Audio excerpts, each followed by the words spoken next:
In 1967, American forces in South Vietnam launched a series of powerful attacks on the Vietnamese communist guerrillas. The aim was to take the war to the NLF's biggest units by attacking their bases in overwhelming strength.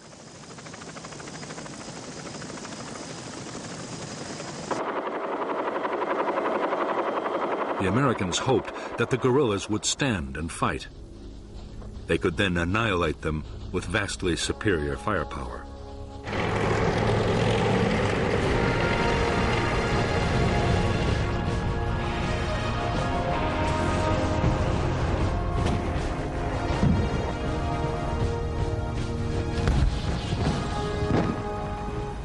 The offensives were designed to use the tactics of search and destroy on the grandest scale yet. Some of the biggest helicopter operations of the war were mounted to try and trap entire Viet Cong regiments. More guns and aircraft were called in to support the attacks than had ever been unleashed on a Vietnam battlefield.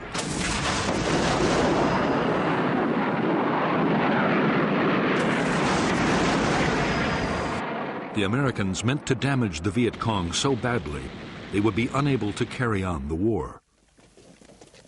In fact, the Americans would fail to wipe out the Viet Cong's biggest units. Despite heavy losses in men and equipment, the guerrillas would return even stronger, ready to launch their own offensive campaign.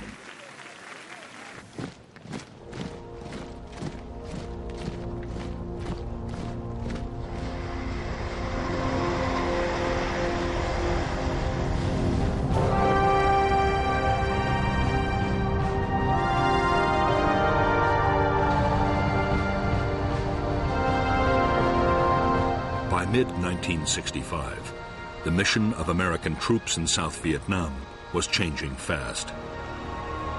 They had come to secure air bases, but now they were actively looking for combat with the Viet Cong. On May 18, 1965, the 173rd Airborne Brigade, the first U.S. Army infantry unit to arrive in Vietnam, began operations.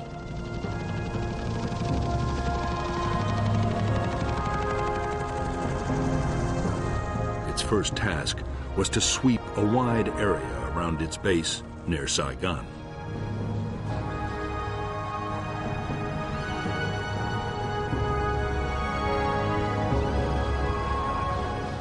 The 173rd met no real resistance. There were thousands of Viet Cong troops in the Saigon area, but they remained elusive.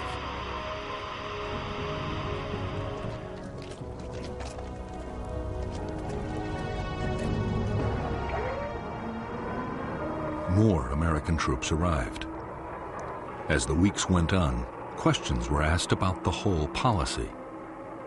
Was it wise to send a conventional army with its slow-moving, heavily armed infantry, its planes, its tanks, against guerrilla units that might be impossible to pin down?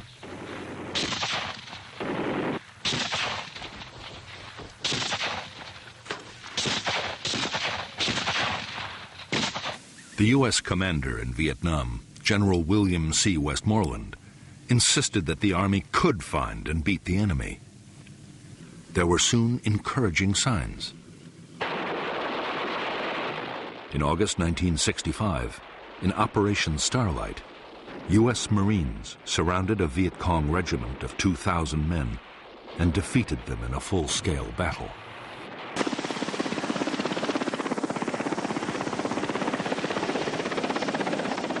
The next major challenge was posed by the NLF's allies, the professional troops of the North Vietnamese Army.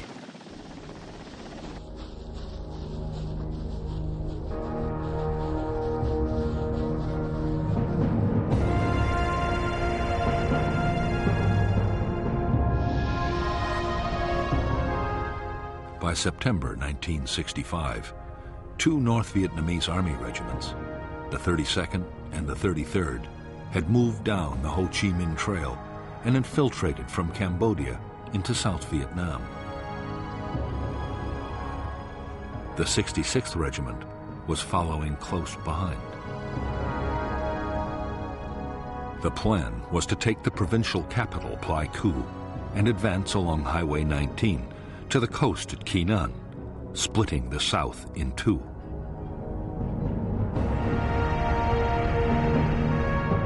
The Americans were determined to block the NVA's attempt to reach Kinan. The idea was to place in the Anke Valley the most mobile force they possessed, the 1st Air Cavalry Division.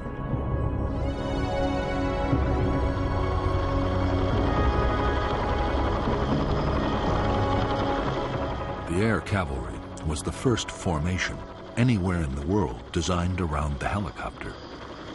The division was 15,000 strong and had 480 machines, 5 times the number of a normal infantry division. The whole idea had, until recently, been an experiment with an eye to any future war in Europe. No one really knew how it would work in a place like Vietnam.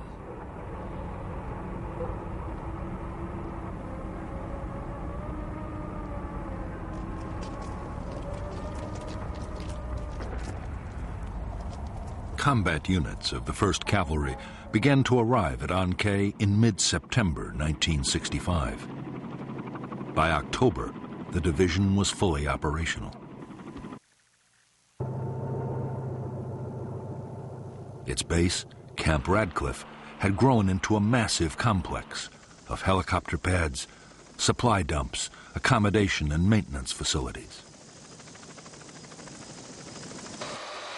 For the officers and men of the Air Cavalry, there was a great deal to prove, and they were determined to take the battle to the enemy.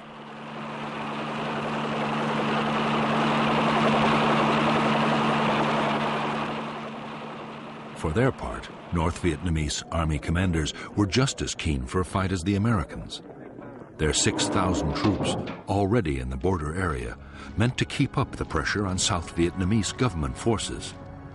At the same time, they aimed to find out how well U.S. troops would fight and how their own soldiers would cope with American weapons and tactics.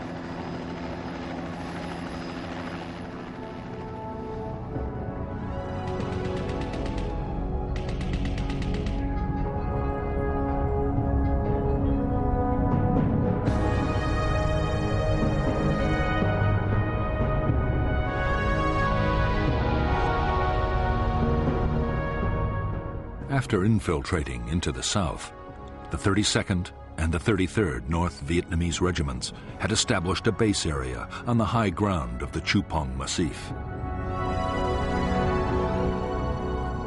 On October 20th, 1965, the 33rd Regiment laid siege to an American Special Forces camp at Plai Mai. After a siege that lasted 6 days, the South Vietnamese Army, backed by the U.S. Air Cavalry, secured that camp, and both NVA regiments withdrew to the Chupong. There they meant to join with the newly arrived 66th Regiment before renewing their campaign.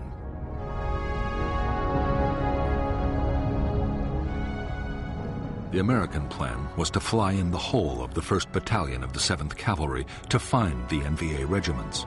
It was the first time U.S. troops would face NVA regulars.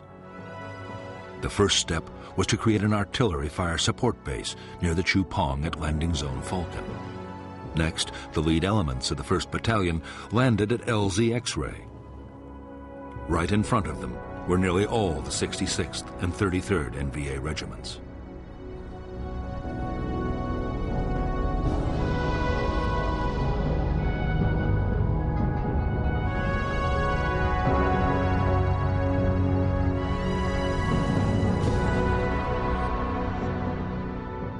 When Company B pushed towards the spur of the Chupong, it was attacked immediately, and a platoon was encircled. Company A was also pinned down by fierce fire before the rest of the 1st Battalion was landed.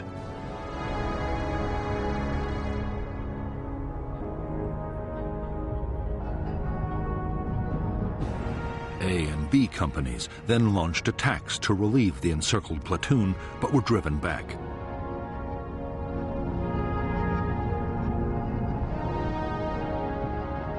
The following morning, the Americans, reinforced by another company, were hit by waves of NVA troops. Heavy fire support wreaked havoc on the attackers, and by now another American battalion was on its way overland.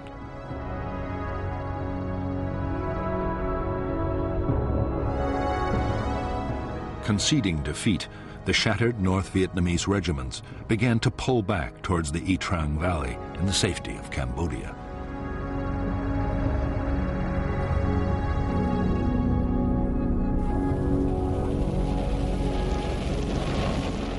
After the fight at LZ X-Ray, the Chu Pong was bombed by almost 100 B-52s, each unloading 17 tons of high explosives.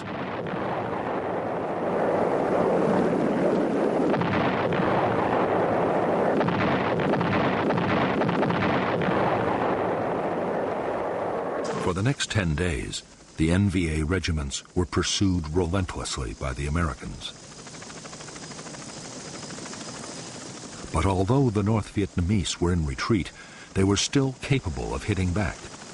In one textbook ambush, mounted by a rearguard battalion of the 66th Regiment, 155 Americans were killed. For U.S. forces, it was the most costly day of the war so far.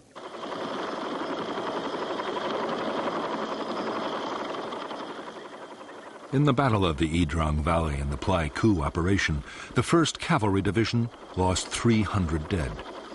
But the NVA had suffered much worse. 1,300 North Vietnamese soldiers had been killed and many more wounded. It was a clear-cut victory for the Americans. 2 enemy regiments were all but smashed, and there was now little danger of South Vietnam being cut in two.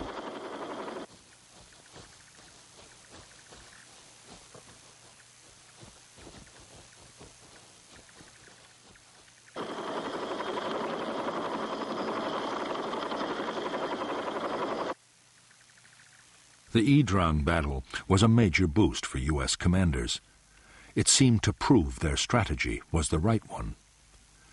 The enemy's big units could be made to stand and fight, and take heavy casualties in the process.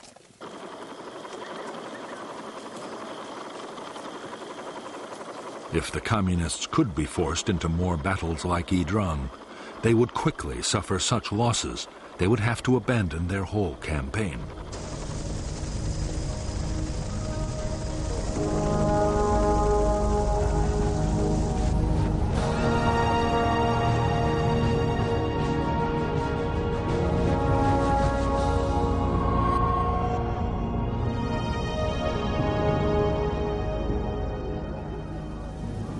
The final push to use American combat forces in South Vietnam had come from President Lyndon Johnson himself. Yet, he had never wanted to fight a war in Asia. Johnson's priority was social reform, his Great Society program, and he feared the war in Vietnam might fatally damage his plans.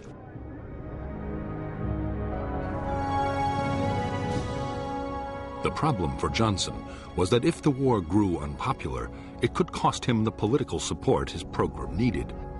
On the other hand, if Vietnam was lost to communism, it would be just as damaging.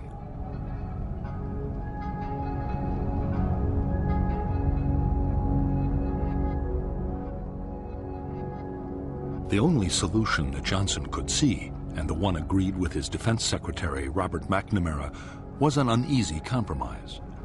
The U.S. would carry on fighting the war, but everything possible would be done to limit its impact on the American people. Dramatic measures like calling up the reserves or the National Guard had to be avoided.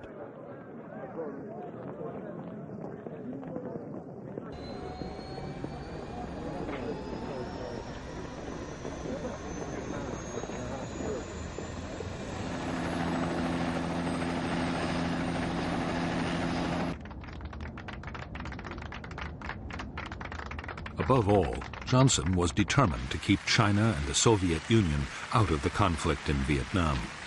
By now, both communist powers had nuclear weapons, and China had almost unlimited manpower.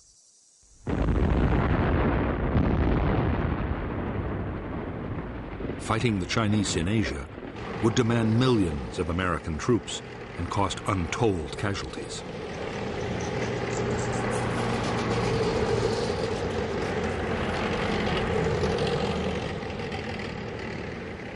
Johnson's solution was to fight a limited war.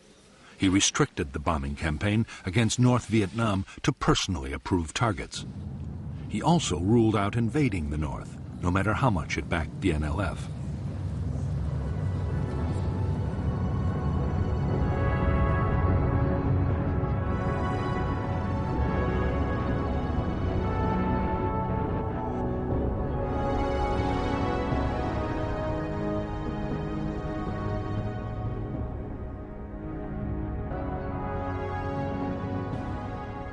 In fact, General Westmoreland, the U.S. commander in South Vietnam, had no desire yet to go into what he felt were communist sanctuaries in neighboring countries.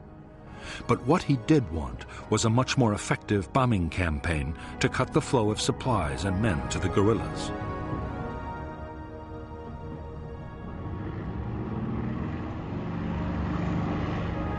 If that happened, Westmoreland was confident he could win.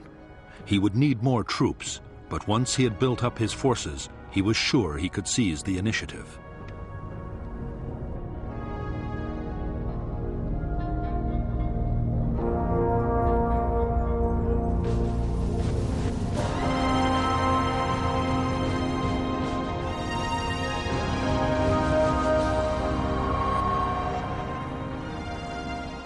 The leaders of the National Liberation Front were rarely able to meet. They were forced to gather in the strictest secrecy at a remote forest area near the Cambodian border.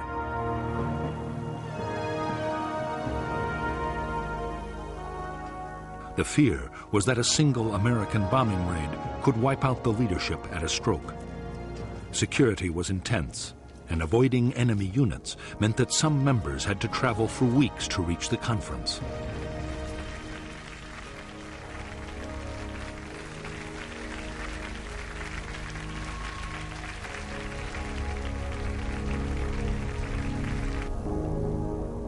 The Central Committee had 52 members and was led by the chairman, Nguyen Hue To. To was a French-educated lawyer and to many in South Vietnam, the acceptable moderate face of the Viet Cong.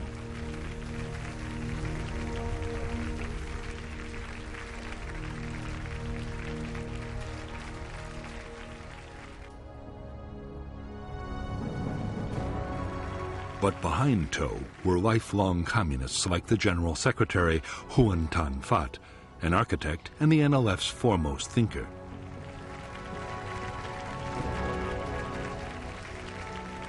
Another hardliner was the French-educated lawyer Tran Bu Kim, one of the NLF's founders.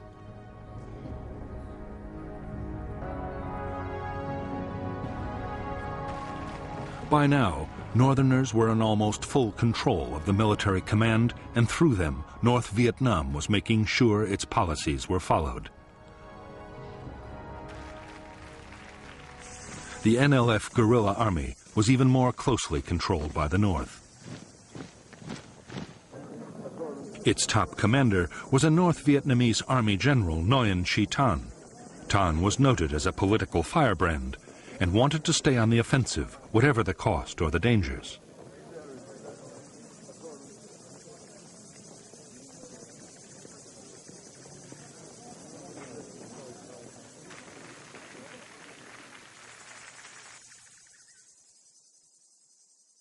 Thanh was equal in rank to the North Vietnamese Defense Minister, General Giap, who favored a more cautious approach in the South, now that American firepower had entered the equation.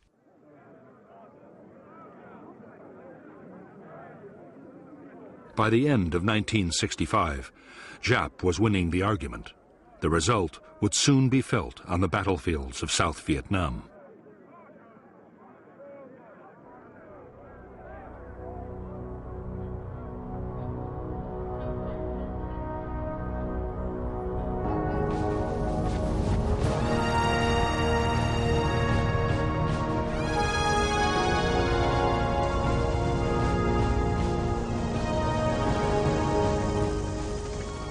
When American combat troops had first arrived in Vietnam, few U.S. officials had believed that the South could survive.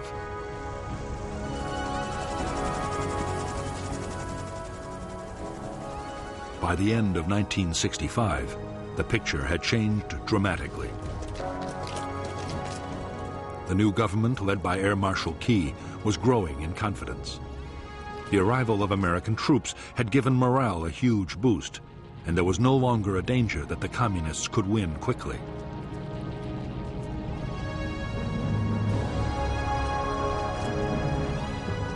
For General Westmoreland, the next stage was to go on the offensive against the Viet Cong. His aim was to take on the enemy's big formations on the battlefield and eliminate them one by one.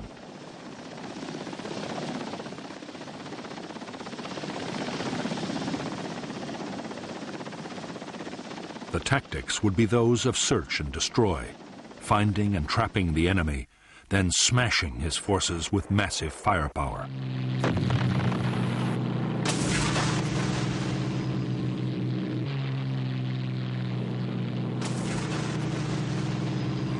General Westmoreland's strategy would be to wear the Viet Cong down by relentless attrition.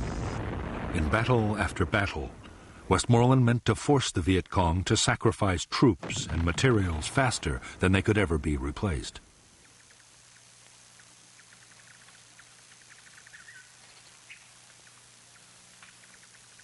The measure of success would be the amount of supplies destroyed, the number of bases knocked out, and above all, the body count, the number of enemy soldiers actually killed in battle.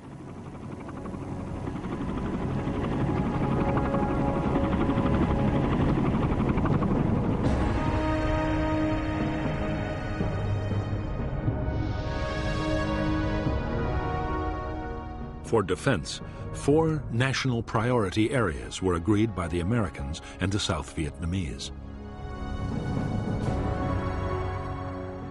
The coastal provinces around Da Nang and Quy Nhon, and the central part of the Mekong Delta, and above all Saigon, the capital. These were to be first consolidated and then made the springboards for large-scale search and destroy operations against enemy units and base areas.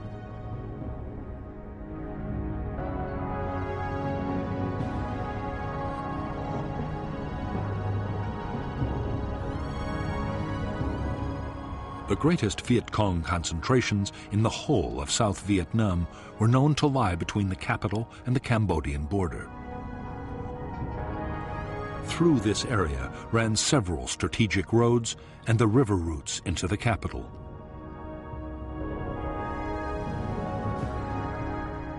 There were believed to be enemy bases in the Iron Triangle, War Zone C, and War Zone D.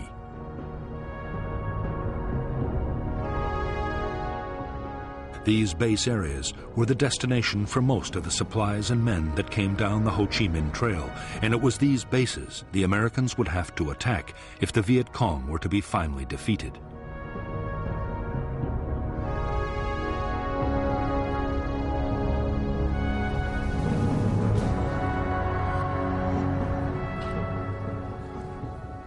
A key part of the American strategy was to stop the Viet Cong, replacing the men and supplies they lost in battle. The Commando Hunt bombing campaign was hitting the North Vietnamese transport system and the staging areas for troops infiltrating down to the south.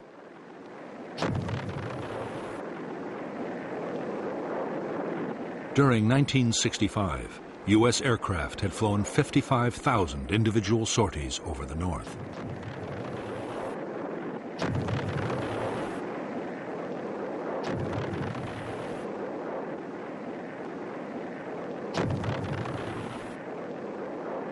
In the South itself, the Americans meant to take over most of the fighting. The U.S. forces were better armed and trained than South Vietnamese government troops.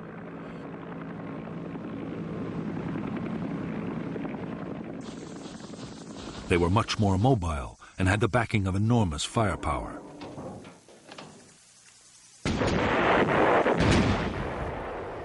Meanwhile, to the intense frustration of many South Vietnamese army commanders, Government forces would deal mainly with local security. Only elite units would take part in offensive operations.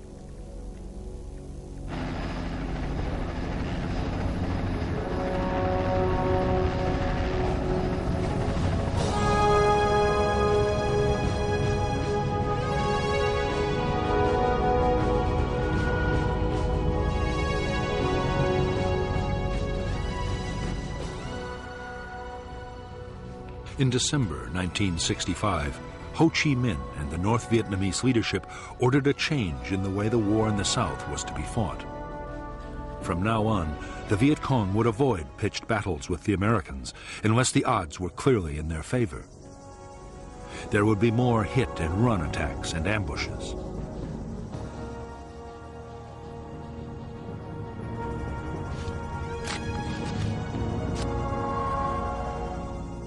To counter the American buildup, Viet Cong recruitment would be stepped up, and more North Vietnamese army troops would be infiltrated into South Vietnam.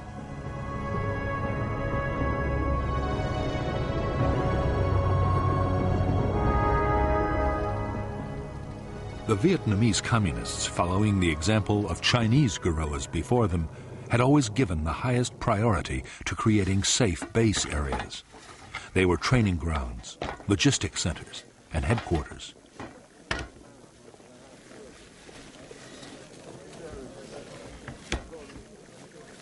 They also offered secure sanctuaries for times when the war might go badly.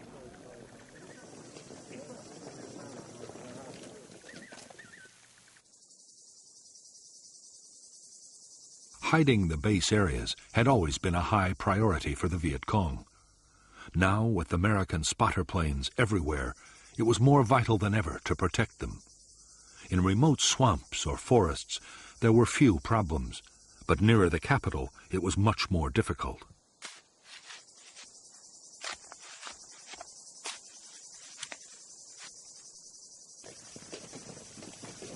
The answer was to build enormous warrens of underground tunnels. The biggest were in the Iron Triangle and in the Cu Chi district, only 20 miles from Saigon.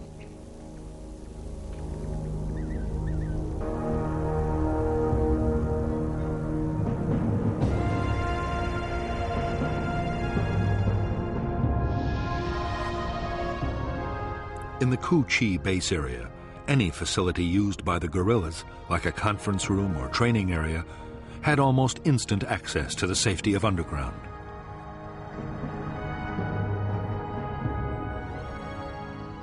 Hidden trapdoors led below, past guarded chambers, to long passages.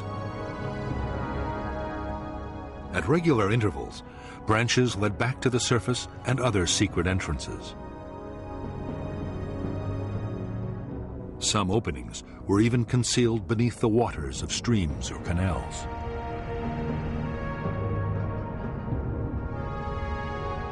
At the deeper levels, there were chambers carved out for arms factories and a well for the base's water supply. There were storerooms for weapons and rice, and there was sometimes a hospital or forward aid station.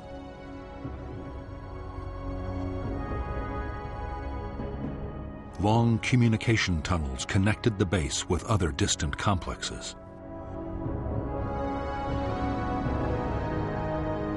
Base kitchens were always near the surface, with long carved-out chimneys designed to diffuse cooking smoke and release it some distance away.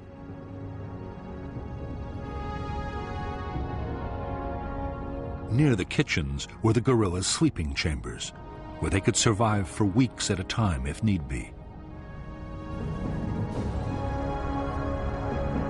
Everywhere on the top level, there were tunnels leading back upwards to hundreds of hidden firing posts for defense of the base.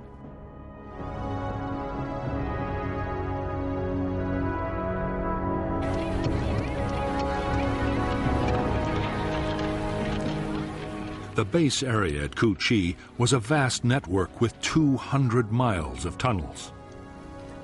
There were other complexes too, big and small, scattered all over the country.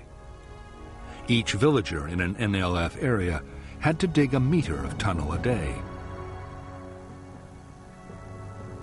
There was even a standard handbook specifying exactly how tunnels were to be built.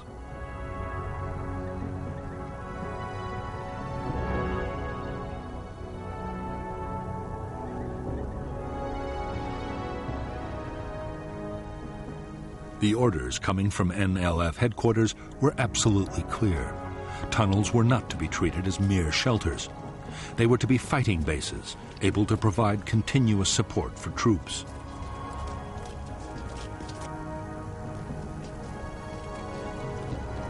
Even if the village was in enemy hands, the NLF beneath should still be fully capable of offensive operations.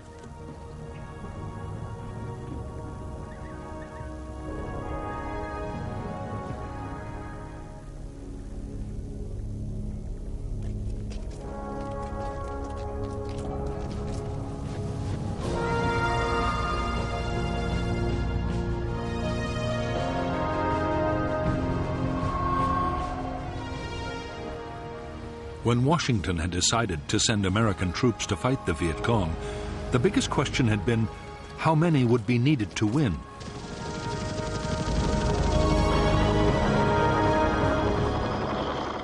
Military planners accepted that to win a war against guerrillas, an army needed to outnumber them 10 or even 15 to 1.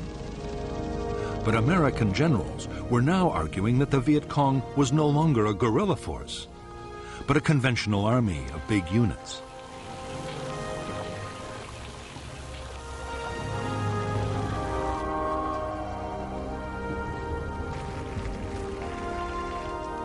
Because U.S. commanders were confident they were not fighting a guerrilla war, they saw no need for a 10-to-1 superiority in forces. Against a regular army, 3-to-1 was usually considered enough.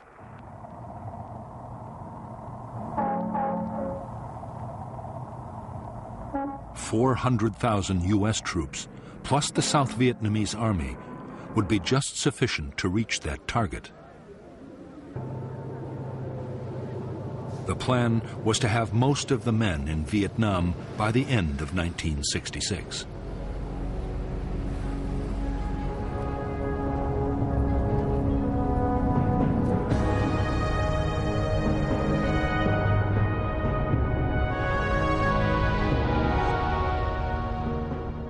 The South Vietnamese army had divided the country into 4 tactical zones, with an army corps in each.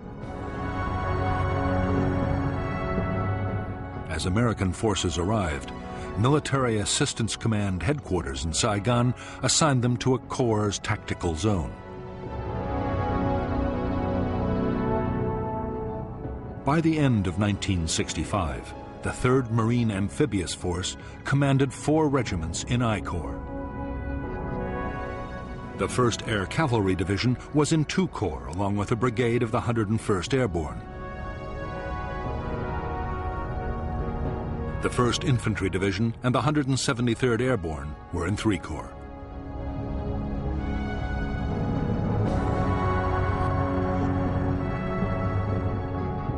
During 1966, the plan was to build up U.S. strength by 2 Marine regiments, 3 Army divisions, an armored cavalry regiment, and 2 light infantry brigades.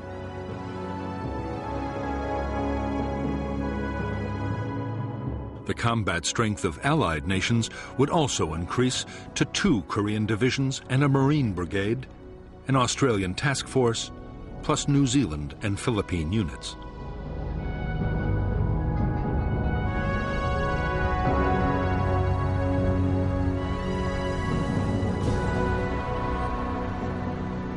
By late December 1965, almost 150,000 U.S. troops had arrived in Vietnam. The Air Force had over 500 aircraft at 8 bases. The huge scale of the buildup had placed an incredible strain on facilities and installations.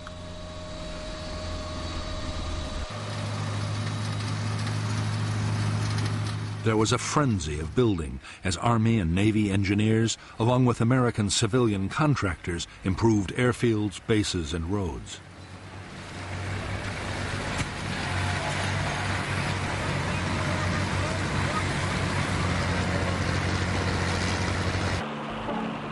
The most ambitious construction project of all was a gigantic port and logistics base at Cam Ranh Bay. The whole effort was to cost $100 million, but the new facility would quickly ease the pressure on Saigon's overloaded docks. By now, American supplies arriving in Vietnam by sea were topping 300,000 tons a month and rising fast.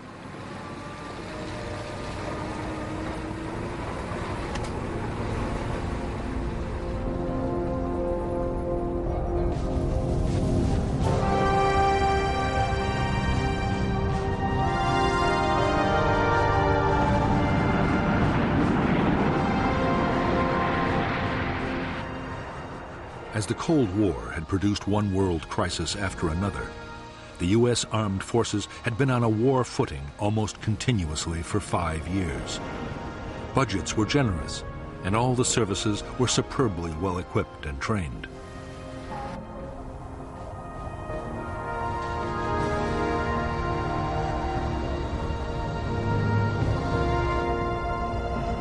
Many American officers and NCOs already had combat experience in Vietnam as military advisors. Most of the more senior personnel had fought in World War II and Korea.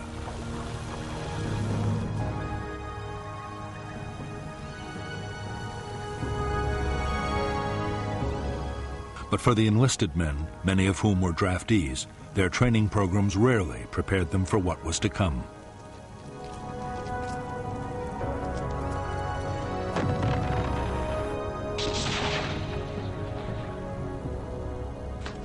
Even to the best trained soldiers, the reality of arriving in Vietnam could come as a shock.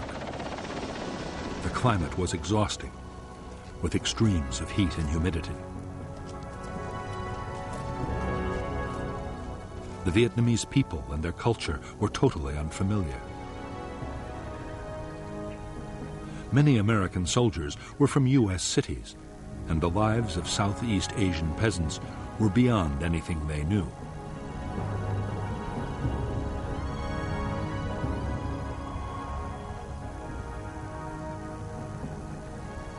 But in spite of the strangeness of the world in which they had come to fight, at this stage morale was high amongst American troops in Vietnam.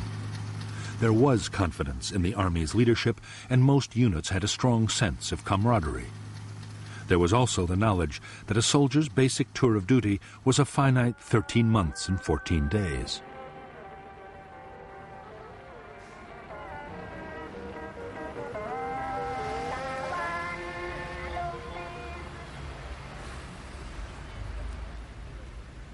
While thousands of Americans were getting their first look at Vietnam, the South Vietnamese Army was in its 6th year of war. Most of the Army's 300,000 soldiers were reluctant conscripts. Many were underfed, and desertions were outstripping recruitment by 2,000 a month.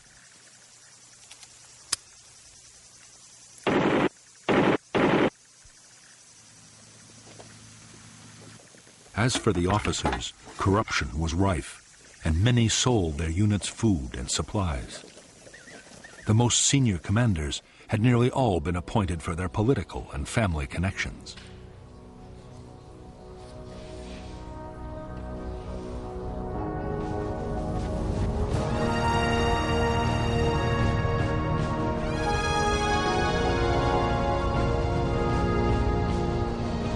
For years, the basic infantry weapon of the American soldier had been the M14 rifle. It was a dependable weapon, but was unstable when fired on full automatic.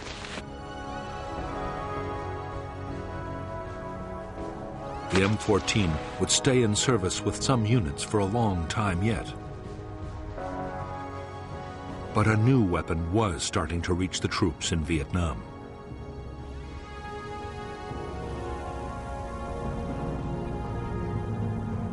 The M16 was a light, compact assault rifle made of metal alloy and plastic. It was effective up to 400 yards and had a very high rate of fire.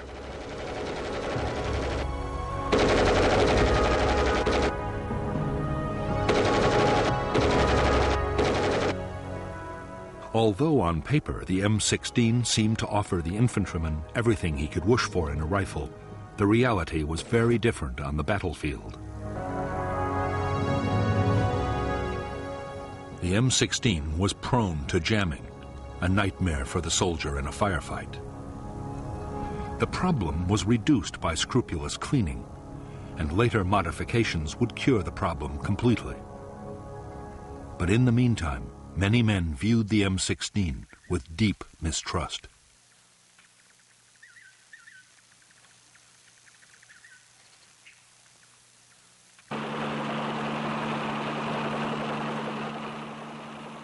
In an American infantry platoon, the most valued weapon of all was the M60 machine gun. The M60 could fire more than 100 rounds a minute and had a range of 1,000 yards. The gun was usually operated by a two-man crew, but it could also be fired from the hip. The M60 was extremely robust and well suited to the harsh conditions of battle in Vietnam.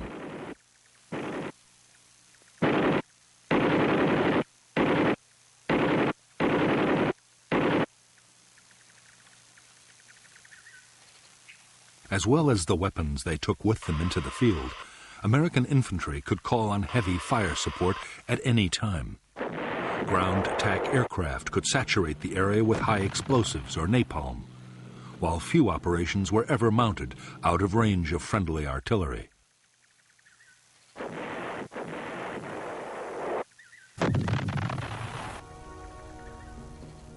Unlike aircraft, guns were not affected by weather or visibility, and they were extremely accurate. The biggest American artillery pieces, the 175mm howitzers, could destroy a target at a range of 20 miles.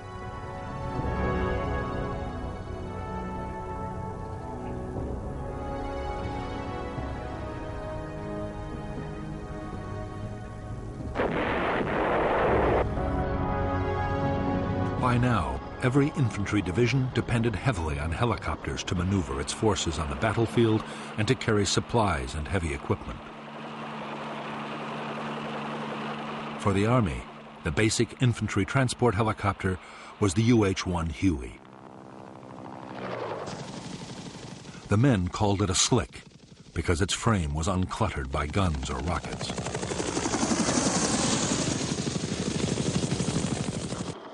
The Huey was able to carry 11 soldiers and their equipment. For protection, each helicopter had a door gunner with an M60.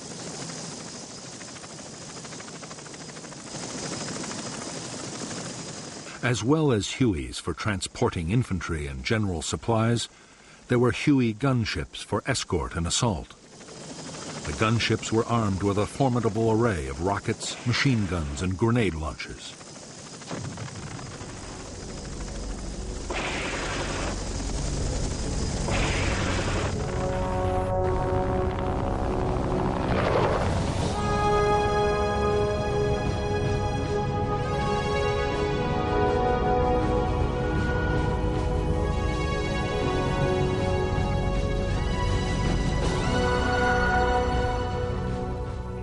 By the end of 1965, the total strength of the NLF and North Vietnamese Army units in the South had grown to 206,000 men and women.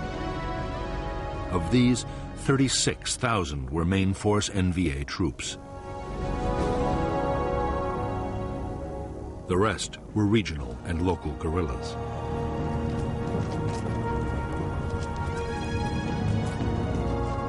The main force Viet Cong units were used to launch large-scale offensives over a wide area. They were uniformed, full-time soldiers. Regional forces were also full-time, but they operated inside their own districts. If necessary, their units could come together to make bigger formations for a large-scale attack. If enemy pressure became too great, they could break again down into smaller units and scatter.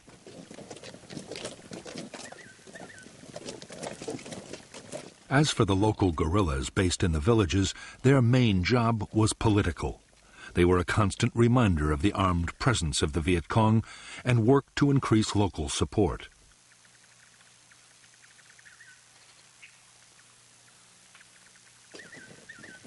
They were also expected to defend nearby installations like bunkers and tunnel complexes.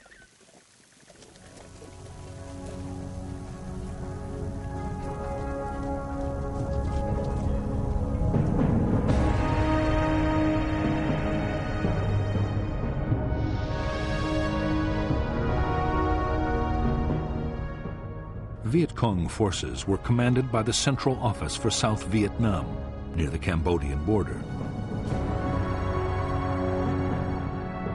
The NLF deployed 2 divisions, the 9th with 3 regiments and the 5th with 2. 4 more regiments were independent main force units.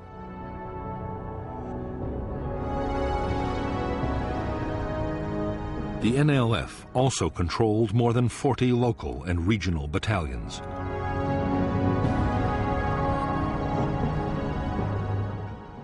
Further north, all communist operations were run by the North Vietnamese Army. The NVA deployed 3 divisions and 9 independent regiments.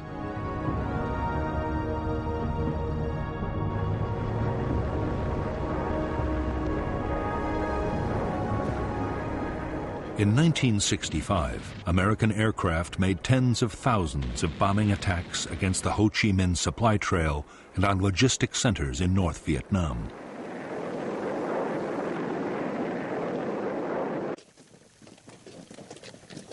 In spite of their efforts, the Viet Cong were getting more weapons and reinforcements from the north than ever before. The average Viet Cong unit was now better armed than at any time in the movement's history.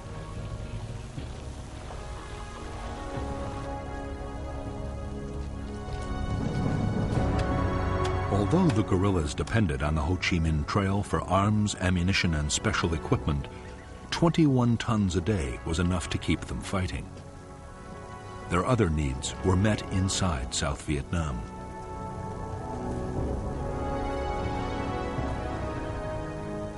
To feed the troops, rice taxes were imposed on farmers, and every possible local resource was used and reused. Nothing was wasted. Even the American supplies and containers left behind on the battlefield were put to some military purpose.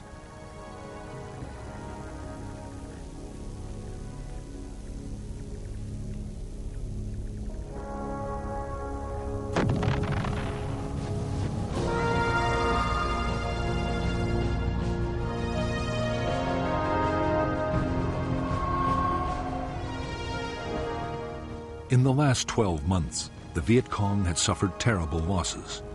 40,000 had been killed or captured in 1965. Yet the casualties had little effect on Viet Cong fighting strength. Losses in main force units were easily made up from the ranks of the local guerrillas.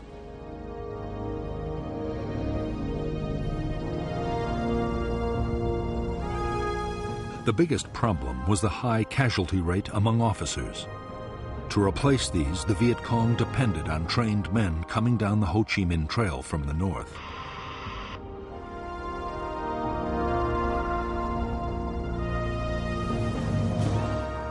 One in 10 Viet Cong were now northern, and the Viet Cong was increasingly run by the northerners right down to the village level.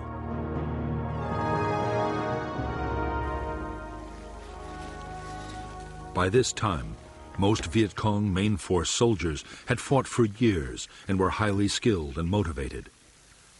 Every attack was planned down to the last detail, using elaborate models and endless rehearsals. The troops were well trained in infantry tactics and night operations.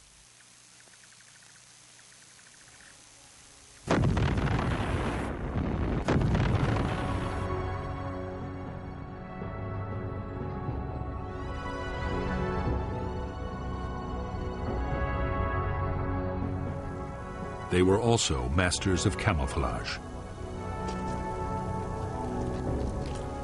While main force troops thought of themselves as professional soldiers, local Viet Cong were far less confident.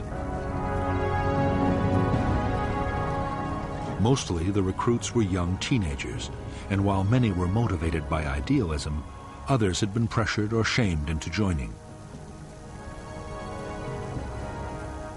What many had in common were real doubts about their ability to fight heavily armed and well-trained American soldiers.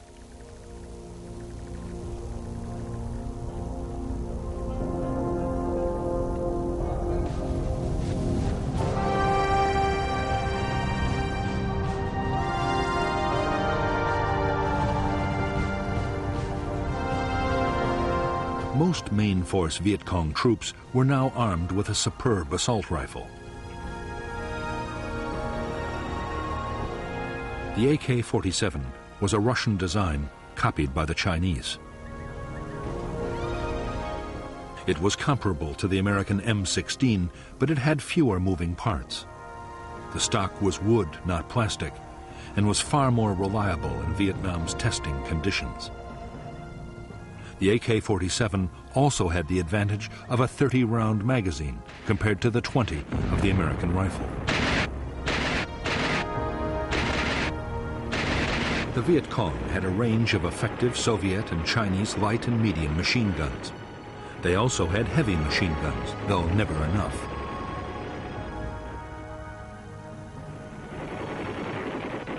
The bigger weapons were especially valued for defense against American helicopters.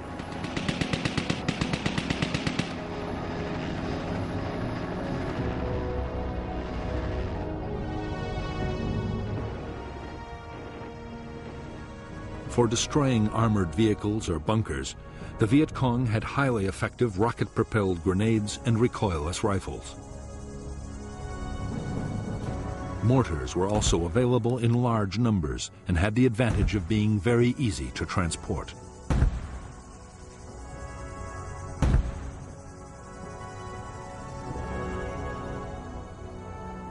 Many weapons, including booby traps and mines, were homemade in the villages.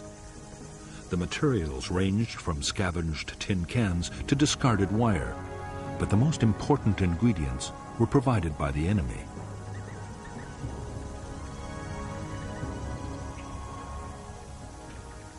In a year, dud American bombs could leave more than 20,000 tons of explosives scattered around the Vietnamese countryside. After air raids, volunteers retrieved the duds, and the dangerous business of creating a new weapon began. In 1966, locally made devices would kill more than 1,000 American soldiers.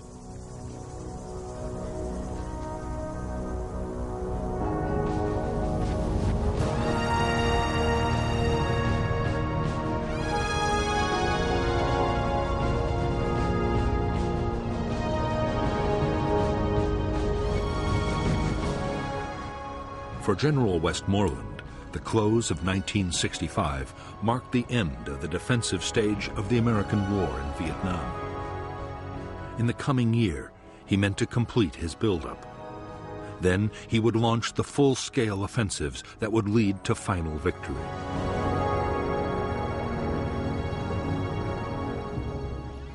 The key to Westmoreland's strategy was that communist main force units would be destroyed in set-piece battles by concentrated American firepower. Westmoreland was confident the Viet Cong would stand and fight. But there were some signs that the Viet Cong might be changing their tactics.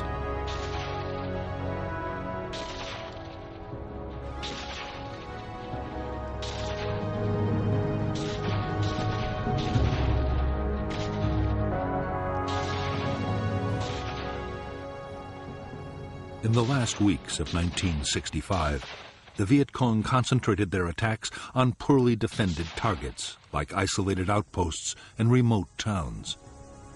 Strong South Vietnamese or American forces were making contact with big guerrilla units less and less often. At the same time, there were more sniping incidents and ambushes. As a result, While Viet Cong casualties went down, American and South Vietnamese army losses increased dramatically.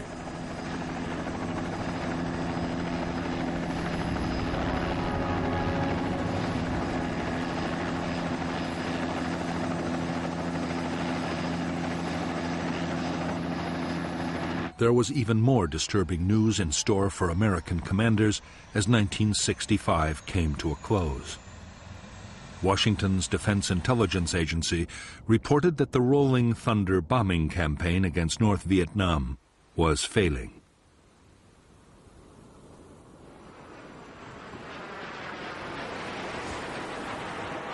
After 10 months of increasingly fierce air attacks, the North showed no signs it was about to give up its support for the Viet Cong.